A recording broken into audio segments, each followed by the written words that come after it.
Okay, hello everybody. This is Dan. I'll be doing the tutorial today. I have a bunch of questions here. Let me just give you the subjects. The one subject is regarding to the recent significant changes. What are they? How do they work? The other is regarding downloading data. What's it used for? And a lot of questions on voting. What do I recommend for creating a ballot and for keeping the association out of trouble? And the best type of vote to get people to opt in. And the last one is in regard to what percentage should we be looking for as far as people, voters opted in. So let me go ahead and get started here with with this. I'm going to go to my site where I do my testing, and I will log on. I'm going to log on as the admin. Okay, now this admin is also a voter. So let's talk about the recent changes first. One of the most really significant recent changes for you is the summary report, which is where I tell people to go all the time. It gives an analysis of your community. So on the summary report, you can see that it's now a lot larger. We not only talk about opting in for voting and where you are, but we also talk about opting in for email within the system and where you are. And up here you can see we have this C list at various places. So when the system says, and it's always told you what addresses cannot vote. It's always told you they can vote, but they don't have a voter, and addresses that have no owner. The problem has been very hard for you to find out where these are or what addresses. So you can see now that we're now going to show you what addresses we're talking about. Like addresses that cannot vote, I click on here, and that is the address in the system that cannot vote. And that's Unit 3. Now we always took care of that with in the user's guide explaining what that means, but now you know it's Unit 3. So if I go to the voter list and I look for Unit 3, here's Unit 3 here, and I see that there is no voter, there's no placeholder, so that address has had their voting privileges revoked.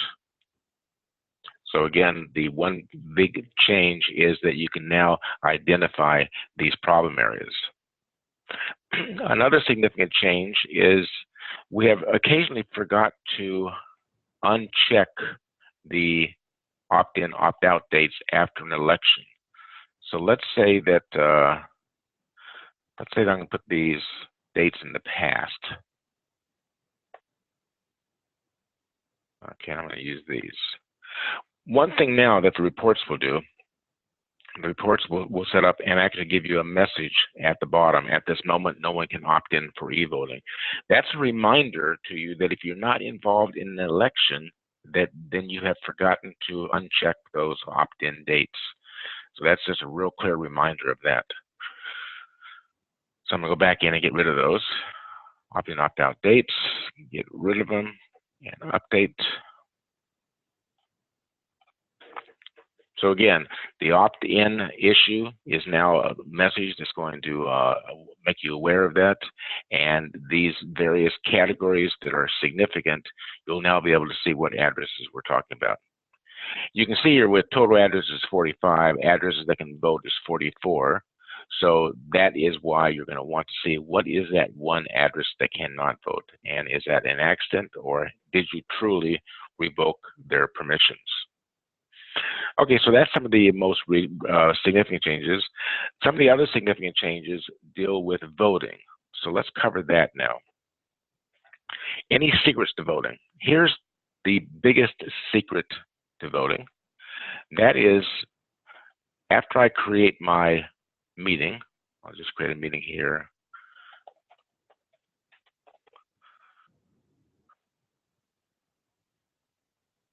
Okay, so when I create a vote for this test meeting, I click on voting, and let's say it's an election. So I'll hit the election ballot here, and it'll give me a warning. This is not for limited proxies, not for proxy votes. I agree. And then I set up some sort of meeting here. vote here. Okay. The one secret is immediately when I do that, I should click this button right here. It says it's going to be on the audit trail, but I'm okay with that. The reason I do that is because now the vote is not active. It is, in fact, invisible. And now I can go and I can look at this, make sure that language looks right. I can click on the view. I can edit it, so I can make changes to it. And I can do this without anybody having seen it, without anybody voting on it. Keep in mind, once one person submits a vote using this ballot, you cannot make any changes. So if you want to, if you're thinking about, viewing it first, all you have to do is check this box, and the ballot is not active. Nobody can vote on it. Because when you create a ballot, it can be voted on that second by anybody logging on. This also allows me to do something else too. That also allows me to create the vote way ahead of time, perhaps even before I have the documents to attach to it, like the resumes, the candidate information sheets. It also allows me to do my work way ahead of time, and then when I want to begin the vote, when I'm putting the ballots in the mail, I can actually just come in here, unclick that box, and I'm good to go. So you can do a lot of your work ahead of time. All you have to do is check that box so that it's not an active election until you uncheck it. Julie, I've covered some area here. Do we have any questions that pop up related to this? We don't have any questions, but we did have a couple of latecomers, and I just wanted to reiterate, during this time at all, if you have any question whatsoever, to please send it to me, and I will ask on your behalf. It doesn't matter if it's about voting or not about voting. It just needs to be about myHOAst. And that's Julie speaking there, so send it to Julie.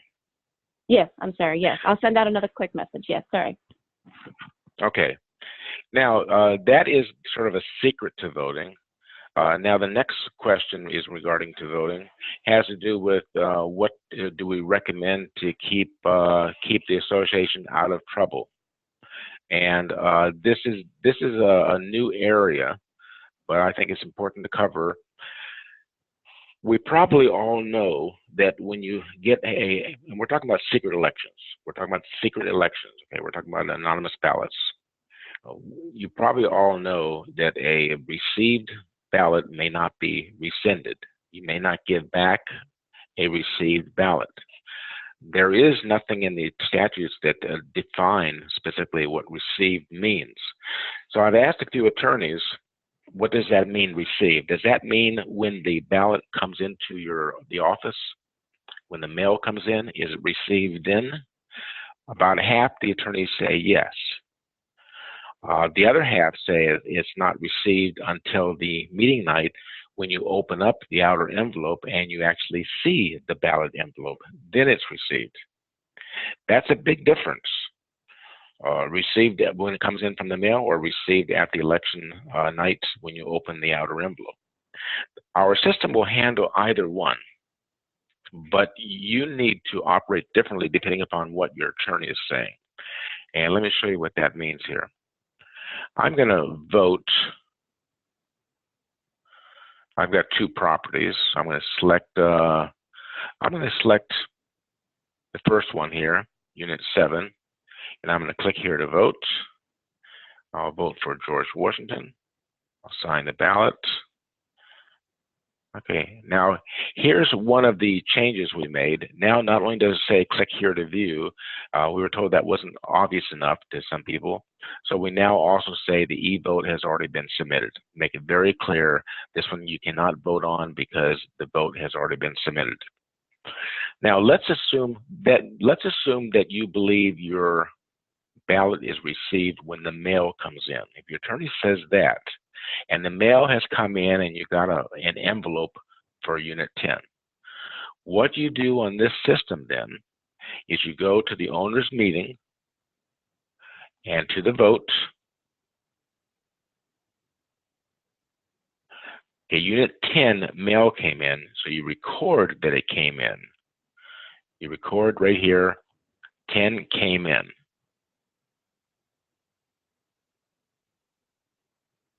And what that means to the voter, back here to voters here, what that means to the voter is they cannot vote for Unit 10 because the paper vote was received.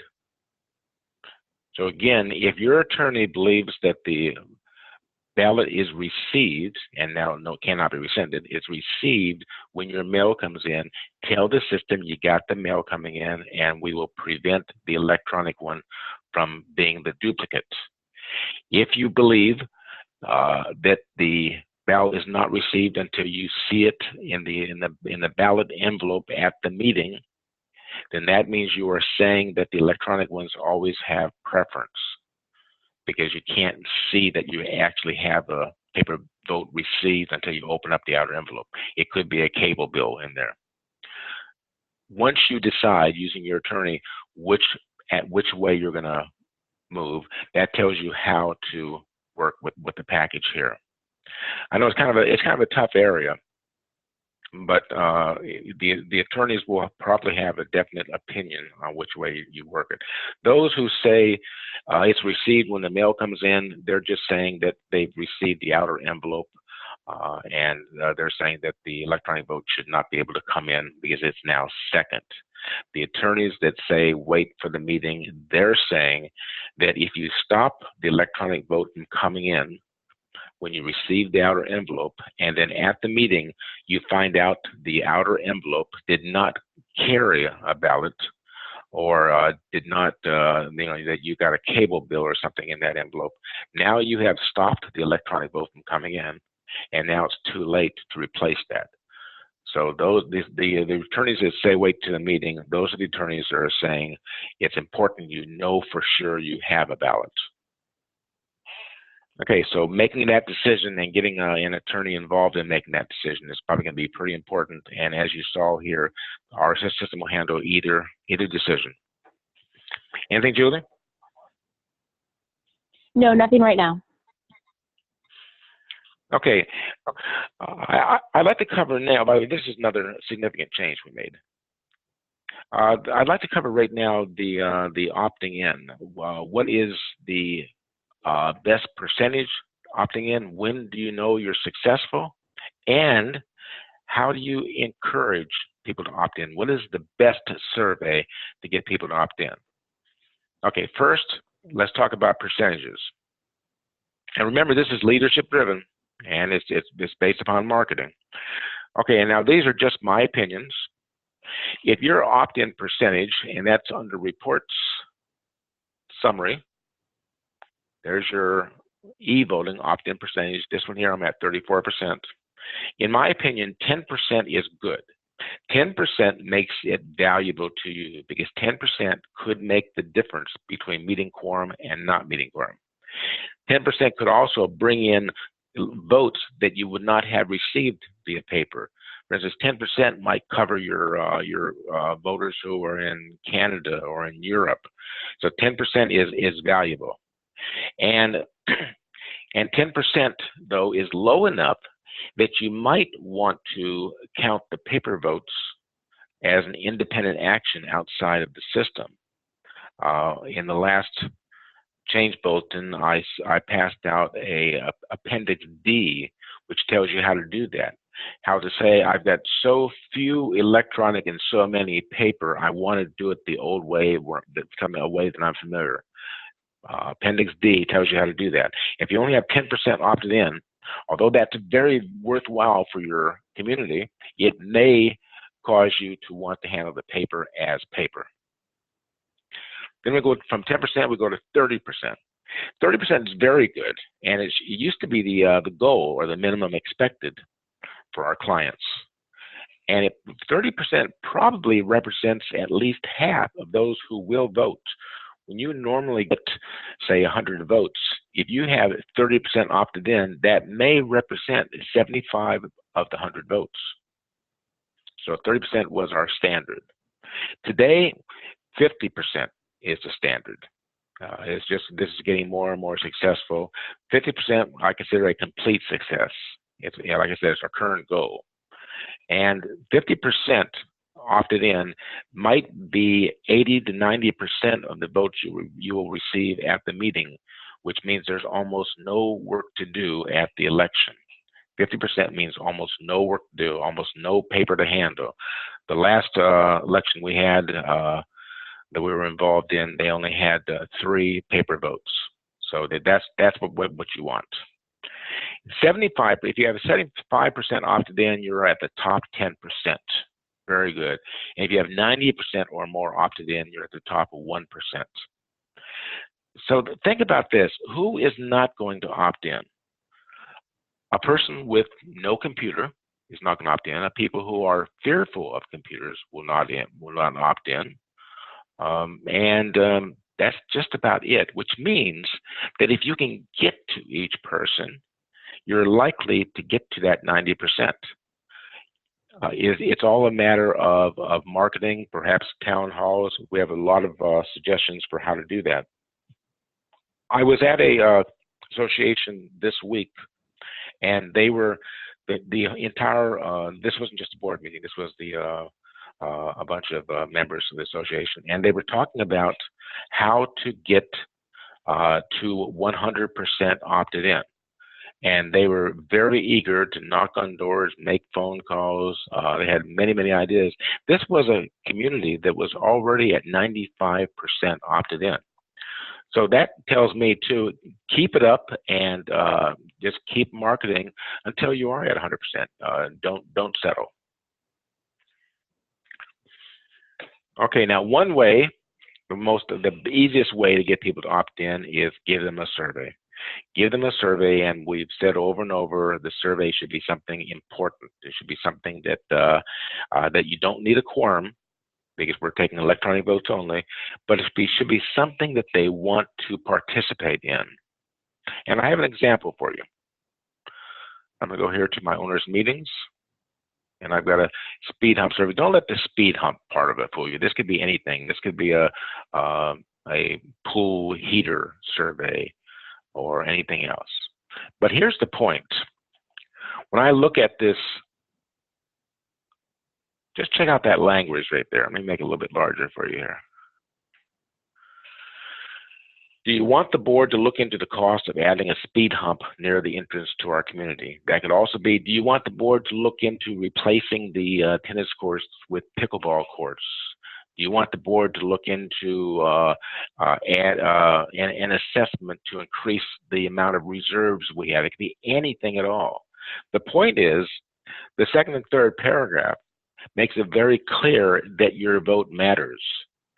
It says that if the majority choose yes, the board will do something. In this case, they're looking into it. Perfectly legal to do. It's not making a board decision. It's just saying that the board will look into it. And the majority, on the third paragraph, the majority do not want the board to do this, or they're not interested, then it will not be studied and it will not be put on the agenda. So here you have a very safe decision being made by the community members. Just change that top line to be something that you're interested in, or some of the members are interested in, and you only have to do a study. There's no commitment to doing a study, only if the majority say yes. You will find in a vote like this, if I want speed humps in my community, I will vote. I will opt in, I will vote, and I'm likely to knock next door to my neighbor and tell them, hey, we've been talking about speed humps, you got to vote. So this is probably the most significant, best way to get people to opt in, and you market this. You put out you put something out, perhaps on your bulletin boards, or you mention this at meetings. You let them know that they're getting an opportunity to direct the board, at least in a study to make. Julie, any questions? No questions. Okay, so one more was in regard to downloading data. We haven't talked much about this, but we've got this download data feature. And the download data feature gives you the ability to look at this data in an Excel spreadsheet format. And I want to just, I recommended all of these be looked at, but I want to just stick for just a minute on the voters. What do you get when you download data voters?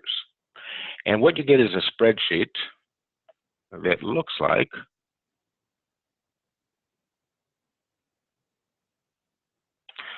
this. Here's the address in the community, here's the voter, and here's whether they've opted in or not. And if there's a Y, they've opted in.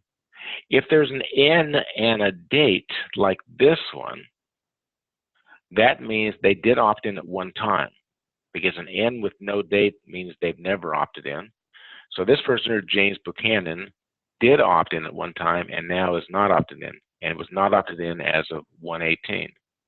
This column indicates if somebody other than, in this case, James Buchanan, did the opting in or did the opting out. In other words, I received, in this case here, a paper opt-in for James Buchanan, or a paper opt-in, and I marked him in the system. So this, if there's nothing here, that means they did it themselves. John Tyler here opted in himself on 10/10/17. If somebody else opted in, there'd be a name here. This is very valuable because what you can do is you can sort this list by this, let's say by the opt-in date or the last update date. And this tells me how my marketing is going regarding my my sending out emails or sending out invitations. I can see that if I send out an invitation on, say, March 5th, since March 5th, I've gotten immediately like 4 new opt-in users. You define whether that's worthwhile or not. And I got 2 more on the 24th. I've only had 2 opt-in recently. So apparently the word is still getting out. This can be very valuable to you.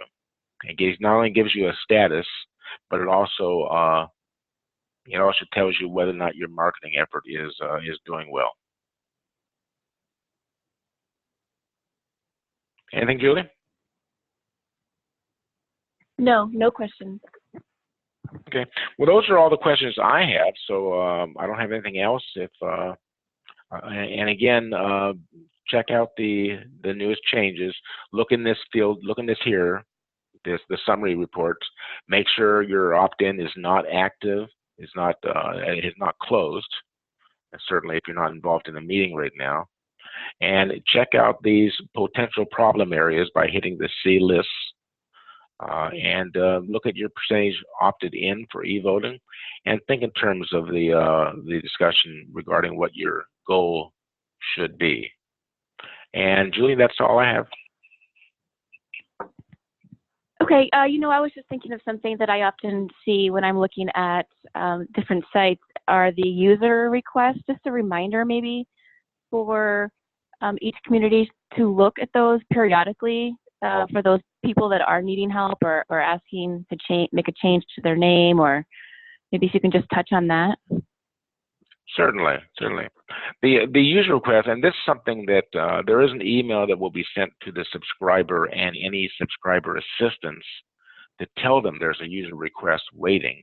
But if you're not a subscriber assistant, or if you think you might have missed it, you can always go to CM user requests, and this shows me anything that's outstanding. And here I can see that there's 2 outstanding. 2 users are trying to get logged on, and they need help. Again, you can just click on these to find out what you're dealing with. I'll look at this one here. Okay, Bob Twig is trying to get in, and I don't know for sure who Bob Twig is. So I'm going to, rather than just disapprove, I'm going to search the names and see if I can find him. I'll look for Twig, and he is there. Okay, so I can just say, this is who he is. And now Bob Twig is no longer on my request list, and he has been emailed his username and password. Now here's another one, Dan McCready. I think I'd recognize that name. If I was to go through the same process, search names, CMCC, if I was to select Dan McCready, then this person is going to get an email with a new username and password. That can be a problem if I know he already has a username and password that's working. So I'm going to disapprove this one, and I'm going to say you are already logged on, or something, whatever you want to say. Whatever you say here is going to be emailed to them. So I will disapprove that one because I don't want to mess them up. I don't want to end up generating a username and a password that's going to overwrite his current username, his current password. But again, CM user requests is where you see the people who are looking for anything, a change in what they can vote for, a change to their name. They're looking for a permission level change, like they just got selected for the board, and we haven't yet upped their permission so they can do their work. Again, under CM user requests. Anything else, Julie? Thank you. Yes. Can surveys be anonymous? Yes, surveys can be anonymous. When you go to the owners meeting, and here was the speed hump survey. Well, let's talk about the test meeting. And this one here was not anonymous. This was a proxy vote. If I want an anonymous survey, I just click this, and it's now anonymous. You know, you're handling the survey as a secret vote. So you confirm that, and now this is a secret vote survey. So absolutely, check that box. Let me go back here. Check this box if you want it to be secret. Check this box if you don't want it to be secret. And it doesn't matter to the system whether this is a secret election or a secret vote or a secret survey. And it doesn't matter if it's a non-secret vote or a non-secret survey. Yes, that's no problem. Anything else, Julie? Okay, great. No, that is all I have. All right. Okay, so the recording of this session will be available on our website at the end of this week. This is the last tutorial for this semester. We will start up again in the fall.